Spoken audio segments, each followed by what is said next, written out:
उधर हिसार में जिंदल परिवार की बीजेपी में एंट्री होने से जिले की 7 विधानसभा सीटों पर सियासी समीकरण बदल गए हैं। हिसार में स्वर्गीय चौधरी भजन लाल का बिश्नोई परिवार तो पहले से ही बीजेपी के साथ था। अब हिसार का दूसरा बड़ा सियासी परिवार भी भाजपाई हो गया है। बदले सियासी हालात में अब बिश्नोई परिवार की झोली में क्या आएगा ये भी देखना होगा, बड़ा सवाल भी है। देखिए,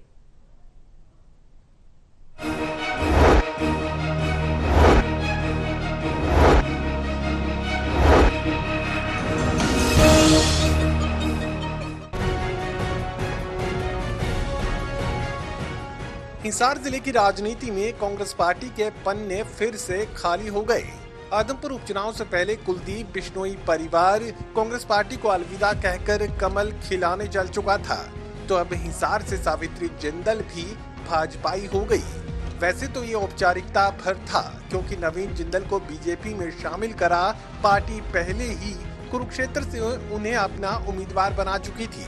लेकिन गुरुवार के दिन नवीन जिंदल की माता और पूर्व मंत्री सावित्री जिंदल अपनी बेटी सीमा जिंदल के साथ बीजेपी के मंच पर नजर आई।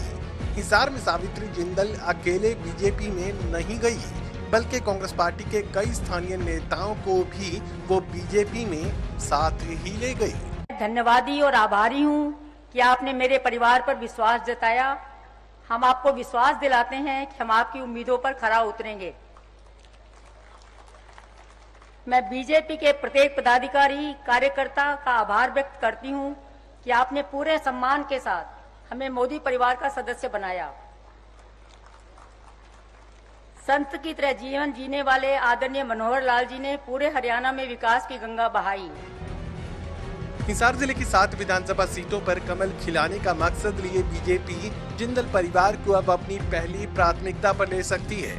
ऐसे में चौधरी रणजीत चौटाला को हिसार लोकसभा से बीजेपी का टिकट थमाए जाने से बेचैन कुलदीप बिश्नोई परिवार को अब अपनी बेचैनी शायद खुद ही दूर करनी होगी, क्योंकि जिस कुलदीप बिश्नोई को चुनाव सह प्रभारी बनाकर बीजेपी ने राजस्थान के बिश्नोई वोटर्स को साधने की कोशिश की थी, उसी कुलदीप बिश्नोई को अब राजस्थान के स्टार प्रचारकों की फहरिस्त में बीजेपी ने शामिल ही नहीं किया।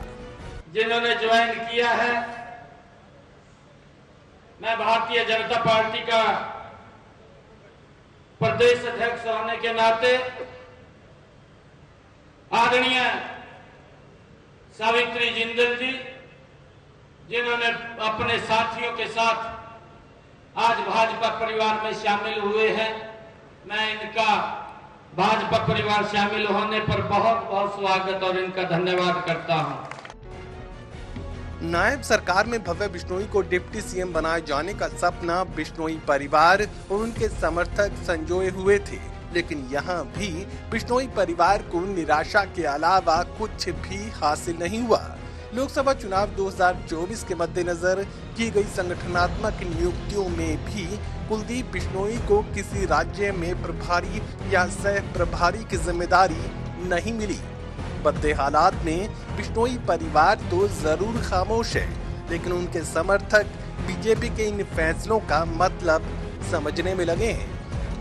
सहयोगी कमल के साथ doctor Mahesh Kumar, total news Hisar bureau. Lok Sabha चुनाव